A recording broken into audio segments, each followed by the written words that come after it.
جسے کوئی محقق اور ریسرچ اسکالر اپنی لائبریری میں بیٹھ کر اور ریفرنس بک سامنے رکھ کر ادھر سے ادھر اور سمجھ لے۔ اس کے سمجھنے کی شرط لازم یہ ہے کہ جو یہ راستہ دکھاتا ہے اس پر چلنا شروع کرے۔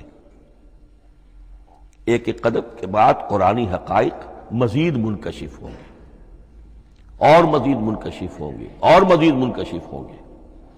جب تک قرآن مجید کے بتائے ہوئے راستے پر آدمی چلے گا نہیں، قرآن کی اصل حقیقت اس پر کبھی منکشف نہیں ہوگی۔ چاہے تفسیر لکھ دے، وہ تو لفظوں کی بحث ہے، صرف اور نحو ہے یا روایات ہیں، وہ جمع کر دیجئے، لیکن یہ کہ قرآن مجید کا صحیح فہم عمل کے بغیر ممکن نہیں۔ جیسے قرآن مجید میں آتا زادتہم ایمان،